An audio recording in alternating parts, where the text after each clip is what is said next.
Fala amigos do YouTube, tudo bem com vocês? Seja muito bem-vindo a um dos maiores canais que falam sobre a NC 750 em todas as suas versões. Opinião de proprietário. Então aqui a gente não passa pano para ninguém. Se você ainda não me conhece, meu nome é Alexandre e você está no canal Moto e Estrada. Mas nesse vídeo a gente vai dar uma folga para as NC 750. Os últimos vocês viram que eu fiz muitos apontamentos, pontos negativos ou dos meus descontentamentos com a moto. Mas também chegou a hora de a gente falar bem dela, né? É muito mais fácil a gente falar mal do que bem, mas ela tem muitos pontos positivos. E a minha história com a NC 750 ou 700, ela começou em 2014, quando eu adquiri a minha primeira NC, que foi uma 700 cilindradas. Depois disso, tive uma 2019, que ainda está comigo e está para ver. Depois disso eu comprei a NC 750, 2025, câmbio DCT, isso por recomendação de amigos, com quem você conversava, eles sempre falavam, olha, depois que você tem uma DCT, você não quer outra coisa. E eu acreditei. Mas se você quer saber a minha opinião, dá uma olhadinha nos vídeos e nas playlists anteriores. Depois disso, veio a NC 750 2026, que eu não estava me planejando e nem considerava pegar essa moto, mas por causa do YouTube eu resolvi adquirir. Então já tem algum conteúdo sobre ela, ainda falta fazer muitos outros, e caso você tenha alguma dúvida, deixe aí nos comentários. Mas então hoje a gente vai falar do início. Por que me levou a comprar uma NC? Era uma moto que nem estava no meu radar, eu nem sabia muito bem da existência dela. Eu fui numa concessionária Honda em Curitiba, que hoje ela também já não existe mais, e tinha ido para ver a CTX, porque naquela época eu estava voltado completamente para o mundo custom. Para quem acompanha aqui o canal e é mais antigo, sabe que eu tenho achado 600, que é o meu xodó, a minha paixão. Então quando eu fui na concessionária, não estava nem imaginando em pegar uma crossover. Uma das coisas que mais me incomodavam quando eu saía viajar era quando eu tinha que passar pelo abastecimento em um posto de gasolina. Eu não sei se vocês também sofrem com isso, sabe? Mas para quem tinha tanque de metal, pintura, enfim, quando o frentista ia lá e derramava aquela gasolina no seu tanque, isso não te doía? Não dava aquela vontade de explodir para cima do frentista? E você ficava com aquela preocupação, opa, vai queimar a pintura, vai manchar. Tanto que, por muitas vezes, e até hoje em algumas situações, eu levo um potinho de cera. Eu não só jogue uma água, mas passe uma cerinha em cima também para tirar qualquer resquício da gasolina, afinal ela mancha. E a NC 750, por ter o tanque embaixo do banco, esse problema foi sanado. A gente abre o compartimento do tanque através da chave, levanta o banco e a gente tem acesso ao bocal. Então, se o frentista derrubar gasolina aqui, ele vai cair nessa parte de plástico, de borracha. Ali tem um duto de mangueira que vai redirecionar esse excesso de gasolina para o chão. A outra coisa que me chamou muita atenção é o seu tanque falso, que ele fica localizado aqui na parte frontal. Das versões mais atuais, a gente tem 23 litros de compartimento. É muita coisa. E naquela época eu gostava de acampar. Eu ia para muito evento de moto. E aqui para levar 2 colchão de ar, que são itens pesados, né? É muito melhor e muito mais seguro do que você carregar aqui no baú traseiro. Porque aqui você vai estar sobrecarregando de peso, que tem uma capacidade de até 5 kg, mas são 23 litros. Teoricamente, se você tuchar a coisa aqui, você vai conseguir por quase 23 kg de bagagem. Não é recomendado. O único detalhe é que nas motos mais novas eu percebi que está aquecendo muito mais do que na minha 2019 essa parte interna. Então muito cuidado quando você transporta celular ou equipamentos eletrônicos com bateria. Eu já cheguei a tirar meu celular praticamente fervendo. Então eu acho que o aquecimento aqui está um pouco excessivo em relação às versões anteriores. Então esse tanque falso, ele é maravilhoso. Então isso aqui foi outra coisa que foi um diferencial muito grande para que eu fosse para NC 700 ou 750. A estética da moto também eu achei muito bonita na época. O detalhe do abastecimento, do tanque falso, foram pontos assim que fizeram meus olhos brilharem. Só que a gente que é leigo, quando vê essa moto pela primeira vez, a gente pensa, poxa, é uma Big Trail, não vai dar pé para um cara baixinho de 1,70 m. Então o outro desafio, se eu conseguiria colocar os pés no chão. E isso a gente consegue confirmar agora. Então essa aqui é o modelo 2026. Consigo colocar os pés com segurança, não de maneira totalmente plana no piso, mas com muita segurança. E outro ponto que surpreende demais na NC é o seu centro de gravidade, a sua distribuição de peso. Como o motor dela fica bem lá embaixo e aqui em cima fica livre, sem o peso do combustível, isso aqui é muito leviano para você fazer manobras. Então uma pessoa pequena se sente muito confortável com ela, não foge muito de uma moto de 300 ou 400 cilindradas. E talvez te passe até mais segurança do que motos de cilindradas menores, porque você tem essa segurança de alcançar os 2 pés no chão. Então isso tanto para 2026 quanto para 2025. Ela está com banco personalizado. Para 2025 ela ainda ficou mais baixa que a sua versão anterior. Eu pedi para colocar um pouquinho mais de espuma. E ainda assim, eu fico muito seguro, tá? Então eu consigo alcançar bem os pés no chão e, como a gente falou, a moto é extremamente leve. Eu sou um cara que tem problema de coluna, então essa moto ela se torna confortável. Com um banco personalizado, isso melhora muito. A gente sabe que o ponto de conforto da NSC é um dos pontos negativos, suspensão e banco.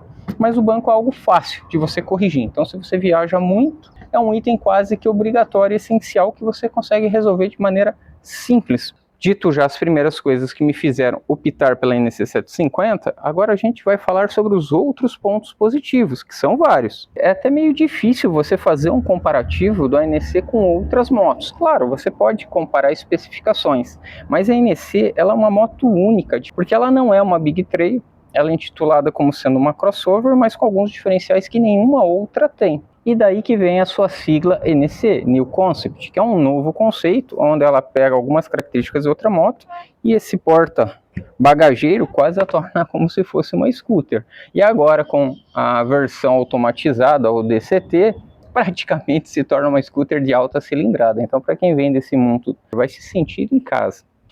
Um outro diferencial muito grande na NSC 750 é uma moto leve, uma moto relativamente curtinha, com centro de gravidade baixo, com uma facilidade de manobrar muito grande. Então, se você busca uma moto para uso diário e pequenas viagens nos finais de semana, a NSC 750 ou 700 é a escolha ideal. Moto melhor para você transitar no centro urbano não tem, pessoal. Um, pela facilidade realmente de pilotagem e outra pela sua economia de combustível. Sendo que na estrada, se vocês verem um último vídeo que a gente fez uma viagem para o Rastro da Serpente, que é um local com muitas curvas, as motos dos colegas fizeram 32 km. Isso rodando em torno de 900 km de ida e volta, uma média excelente. A minha já ficou numa faixa de 26 km por litro a 27, automatizada. E na cidade, você consegue fazer uma faixa mais ou menos de 22 a 24 km por litro, só que a cidade é mais complicado porque cada cidade é diferente da outra, depende muito de trânsito. E claro, o seu perfil de tocada vai influenciar muito. Outro ponto que a torna espetacular para o centro urbano é a entrega de potência. Como ela é uma moto com que não tem uma cavalaria absurda, são 58 cavalos nas versões mais atuais, e ela possui o acelerador eletrônico, a entrega de potência dela é muito sutil. Então, para aquele motociclista que está vindo de uma moto de menor cilindrada, e às vezes sabe aquela moto grande que você pega de 100, cento e poucos cavalos, você triscou no acelerador, ela se torna extremamente arisca, podendo inclusive patinar a roda e você sente insegurança, aumenta as suas chances de sofrer um acidente. A NSC, para ela entregar essa potência de uma forma um pouco mais sutil em todas as rotações, ela é uma moto excelente para a cidade. E a entrega de potência dela começa já em baixa rotação, então é aquela moto que não fica apanhando no trânsito urbano. Você pode colocar uma marcha ali e vai de uma maneira muito tranquila, então ela se torna muito confortável para você rodar na cidade quanto na estrada. Como ela tem uma potência um pouco menor, é um motor que aquece muito pouco em relação às demais motos do mercado. Então se torna agradável a sua pilotagem. Quando você tem uma moto cilindrada muito alta, você está rodando no centro urbano, você sente aquele calor. O pessoal reclama muito disso nas motos maiores. Eu não tenho essa experiência, mas podem procurar vídeos aí do pessoal comentando dessas motos e vai ser realmente uma reclamação recorrente ou uma insatisfação, ainda mais nessas altas temperaturas que nós estamos tendo aí. Outro ponto, ela não tem problemas crônicos. Ela tem características, claro. Da mesma forma que ela é positiva para mim por ser uma moto baixinha e me permitir colocar os 2 pés no chão, você tem que cuidar muito aonde você está transitando. Tem um vídeo que eu falo sobre isso, principalmente em terrenos irregulares, se você faz um off-road. E lembra que eu comentei do baú frontal, que ele aquece bastante. Então um ponto positivo, não dá para você carregar nada aqui que precisa ficar resfriado, gelado, como uma água, equipamentos eletrônicos. Mas se você é aquele cara que roda com a moto no dia a dia, e quer comprar um pãozinho na panificadora e chegar com ele ainda quente em casa, coloca aqui dentro que o pão vai chegar morninho. Em relação ao tanque, ela tem 14,1 litros, que teoricamente é um tanque pequeno. Só que se a gente pensar na média que ela faz por quilômetro, que pode variar de 25 a 32, como eu falei, isso foi um caso real, você conseguiria ter autonomias acima de 400 quilômetros. Eu vou ser bem sincero, hoje eu com a minha idade e com o meu biotipo, cara, às vezes eu tenho que parar a cada 2 horas para ir no banheiro lá, dar uma esvaziada na bexiga. Então, quer dizer, não adianta eu ter um tanque que me permita rodar 600, 800 quilômetros. Claro que se o seu objetivo é cumprir meta, né, você tem que sair do ponto A e chegar no ponto B, rodar 1000 quilômetros por dia, sim, isso pode te fazer uma falta. Mas se a sua tocada é muito tranquila, eu acho que uns 350 quilômetros aí é mais que suficiente para você parar, tomar uma água, ir no banheiro.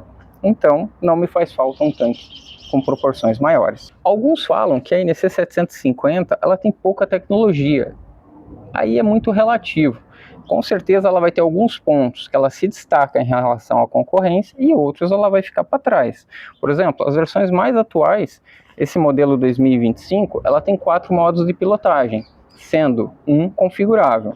E a 2026, ela já tem 5 modos de pilotagem, sendo 2 configuráveis. Se a gente falar das outras motos, quantos modos de pilotagem aquelas motos têm? Apesar que eu vou ser bem sincero, raramente a gente utiliza essa funcionalidade. Então muita gente fala, mas ela não tem isso ou não tem aquilo. Mas você realmente chega a utilizar ou você quer uma moto confiável e de manutenção acessível, que é outro ponto muito positivo dessa moto. É uma moto que ela é relativamente fácil e barata de você manter em relação também às concorrentes.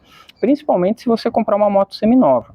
Na garantia, eu vou dizer que as revisões pesam um pouquinho no bolso. Agora, se você compra ela fora da garantia e só faz as manutenções necessárias em uma oficina fora, ou você mesmo faça essas manutenções, ela se torna uma moto muito mais fácil e barata de se manter. Falando em tecnologia, outro recurso que eu acho bem legal, que tem tanto na 2026 quanto na 2025, ela possui o voltímetro no painel. Na 2025 eu posso deixar ele visível durante todo o tempo, presente ali de maneira constante. Na 2026 eu já tenho que navegar no painel e só consigo ter esse acesso com a moto parada. Isso é uma pena. São informações essenciais para você fazer o monitoramento da moto durante um deslocamento e tentar identificar ou ver se existe algum problema no seu sistema elétrico. Então você poderia antecipar um problema mais grave. Essas motos, mesmo a minha 2019, ela conta com a função Shift Light. Então você pode definir o giro ou a rotação de maneira que você possa estar num consumo mais econômico. Se você roda em uma velocidade conforme as placas de rodovia, você é aquele cara certinho, que quer ir e voltar sem tomar multa, que é o meu caso, os 58 cavalos são mais que suficientes. Então, para você viajar com essa moto em torno de 110 a 140 por hora, uma velocidade de cruzeiro, é muito tranquilo. A minha velocidade máxima é em torno de 110, às vezes um pouquinho mais no momento de ultrapassagem. Então, a NEC, para mim, se enquadra de uma maneira muito adequada. A NEC 750, pelo menos em Curitiba, é uma moto que sofre muito pouco a desvalorização. Isso quando ela não chega a valorizar. A minha NEC 750 2019, eu comprei ela, acho que foi em 2021, acho que foi isso, nessa época. E eu paguei R$40.500. Hoje eu estou colocando ela para venda por R$41.800, que é a tabela FIPE atual dela. Então vocês veem que eu estou com a moto 4, 5 anos, estou anunciando pela FIPE, só que ainda não vendi, né, pessoal? Então não sei o que vai acontecer, mas eu vi vários anúncios no LX pedindo inclusive acima da FIPE, mesmo com quilometragens próximas à minha moto. Então eu vejo isso inclusive nos grupos, o pessoal que está procurando NEC fala, cara, não acha NEC na FIPE. Normalmente é acima, então se não for uma pessoa que esteja com muita urgência em vender, o pessoal pede no mínimo FIPE ou até acima, e muitas vezes vende de forma extremamente rápida, pelo menos falando aqui na região de Curitiba. É uma moto que também tem a sua versão com câmbio automático, tem muita gente que adora e ama. Na minha 2025 eu não me acertei muito bem, pessoal, pode ser um problema particular da minha moto, não que seja todas. Eu quero ver se eu rodo com uma outra moto do mesmo ano para fazer esse comparativo. Eu rodei com a 2026, a DCT ficou excelente, tem um vídeo aqui no canal que eu falo sobre isso. Eu fui pronto para falar mal da moto e ela me surpreendeu de maneira muito positiva. Honda Assistência. Já ouviram falar? Eu, por exemplo, não tenho seguro das motos. Sei que é uma responsabilidade da minha parte. Em toda a minha vida, até hoje, eu nunca tive seguro de nada. As poucas vezes que eu me envolvi num acidente, eu tive que arcar. Ainda bem que foram coisas relativamente baratas. Hoje a gente sabe que está bem complicado e deveria ter. Mas como eu tenho mais de uma moto, fica difícil fazer o seguro. O ideal é que fosse pela habilitação e não por moto. Mas o Honda Assistência ele é quase como se fosse um seguro, pelo menos na parte de assistência.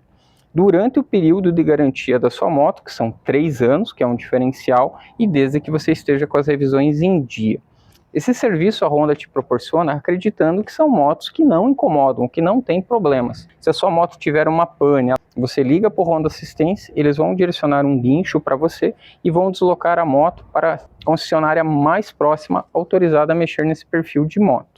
Caso seja um problema de pneu furado, você também pode acionar e eles vão direcionar para uma concessionária ou para uma borracharia. Caso o problema ele não possa ser sanado em um curto prazo e você está em viagem, inclusive pelo que fala, eles vão pagar o translado do local até a sua residência e depois novamente o translado da sua residência até a concessionária para voltar buscar a moto. Porque a Honda ela confia muito na manutenção e na mecânica das suas motos. E é um serviço diferenciado que é extremamente gratuito, com você estando com as revisões em dia durante o período de garantia. Dependendo do ano da sua moto, ela vai ter alguns diferenciais. Por exemplo, a versão mais nova, 2026, ela veio com o painel TFT, uma pena que sem conectividade, espero que nas próximas isso seja implantado e que para os antigos proprietários seja possível fazer uma atualização via firmware. Torçamos que isso seja possível, se não for a gente tem que pôr pressão lá na concessionária.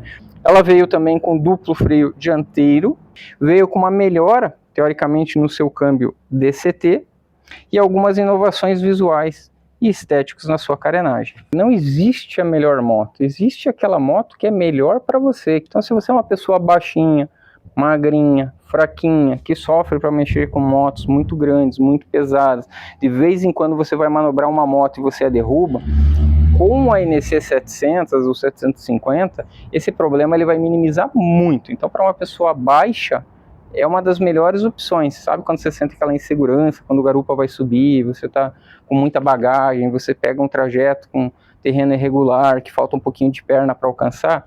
Então, nesse sentido, a NC é uma moto muito adequada. E, inclusive, a DCT nesse ponto te proporciona ainda mais segurança. Você não precisa mais bater marcha. Parou num ponto irregular, e você tem que tirar o pé para bater a marcha ali, às vezes não consegue, você vai ali no DCT, engata a marcha ou passa lá para o neutro, tudo via comando ali de punho. Dito isso, então resumindo pessoal, a NC 750 é uma das motos mais racionais que eu imagino. Então se você procura uma moto com custo-benefício, eu acredito que ela é a escolha mais sensata, só que com uma ressalva, falando da versão com câmbio manual. A DCT, por sua vez, ela já tem um custo de manutenção maior. Ela tem um filtro adicional aqui de óleo para embreagem, que ele é substituído, e esse custo adicional é de R$200 aproximadamente, entre o filtro de óleo e o O-Ring. A vantagem é que essa troca é feita a cada 24 mil quilômetros. E o outro problema é que ela tem muito mais eletrônica embarcada, muito mais mecanismos e solenoides. Então se você tiver um problema nesse câmbio ou na parte eletrônica, prepara o bolso, porque eu acho que daí é sentar e chorar. Um outro detalhe que a gente tem que parar para avaliar. Hoje ela é vendida na faixa de uns R$61 mil o câmbio manual. E o pessoal fala, poxa, mas é muito caro. Muito caro. Mas todas as motos hoje são caras, pessoal, não defendendo, tá? Eu acho que todas as motos tinham que ser mais baratas. E a gente está vendo hoje uma enxurrada de marcas novas chegando no mercado. Coisa que a gente não sabe se vai ser bom ou ruim. A gente vai descobrir isso com o tempo. Quem é mais antigo talvez vai ter essa mesma percepção do que eu. Eu já vi várias marcas chegarem no Brasil e saírem. Vou citar algumas aqui, mas existem várias outras. Quando a gente começou com moto, eu não sei se vocês lembram da Fim. A Fim era uma moto tipo custom, ficou um tempo no mercado e saiu, mesmo sendo vendida por um grupo extremamente conceituado. Então a gente nunca imaginaria que a gente ficaria na mão. Hoje ainda você encontra algumas Fim, mas quem tem praticamente casou com a moto. A mesma coisa a gente pode falar da Kazins, que foi um ponto à parte, né? A forma como ela fechou. Tinham motos muito boas, tinha problemas elétricos, né? Mas a mecânica era excepcional.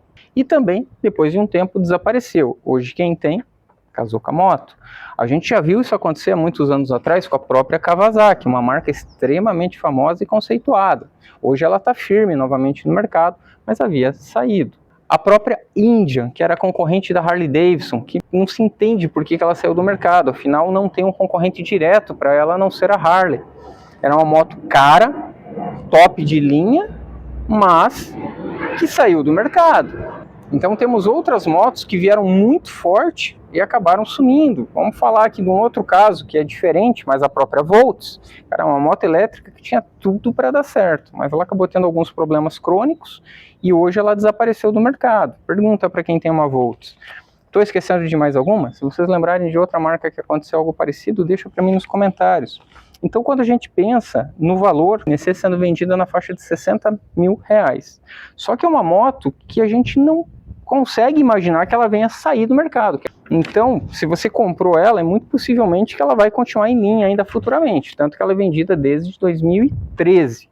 Agora, nessas marcas novas que estão chegando, você consegue garantir que elas vão conseguir se manter no mercado? Eu sei que elas estão vindo com motos muito tops, com fabricantes, com parceiros, né, de suspensão, de eletrônica, realmente muito conceituados. Mas será que vai ter mercado para todo mundo? Ou alguma marca vai pensar, opa, não vendi o quanto eu precisava, não vale manter a operação. E daí simplesmente ela sai do mercado. Eu tinha o pé atrás com a Royal, mas a Royal eu me equivoquei, pessoal. A Royal está fazendo um trabalho excelente, tem motos muito boas, com custo muito acessível. Então pode ser que as novas marcas também sejam iguais. Mas você que está comprando, investindo R$60 mil, você investiria numa marca nova? Pode ser positivo, porque você vai ser o pioneiro, de repente ela até venha a se valorizar, ou vai acontecer de você dar um tiro no pé. Então, NEC custa 60 mil. As motos que estão chegando similares estão na faixa de 50 mil, talvez 45, por causa de 15 mil reais. Você arriscaria? Eu hoje ainda não arriscaria. Considerando que a NEC não me dá manutenção, nunca tive nenhum dissabor com a moto até hoje, eu prefiro pagar esses 15 mil reais, desde que você tenha, é claro, e ter uma moto que eu sei que não vai me incomodar. E como eu sou um cara conservador, antigo, a gente fica muito preso à marca, né? Se ela não te incomoda, te traz muita alegria, você continua. Você só vai trocar a partir do momento que você teve uma experiência negativa. Então fica esse pensamento, né? Será que vale a pena? E muito cuidado com as primeiras motos que estão chegando. Vou citar o caso aí, não vou citar o caso que pode ficar chato, mas às vezes as marcas elas trazem uma versão aqui para o Brasil, para dar aquela desovada, sabe? Com uma cilindrada X, por exemplo, e daqui 3, 4 meses eles já trazem o up, e você ficou com poucas unidades daquela primeira versão. Então, muita atenção. Espero que vocês tenham gostado desse vídeo. Todas as minhas impressões aqui foram as mais verdadeiras, a opinião de um proprietário que já tem NEC desde 2014 e que ainda se mantém na marca. Se curtiram esse vídeo, deixa aquele like, comenta, compartilha, um abraço e até o próximo vídeo.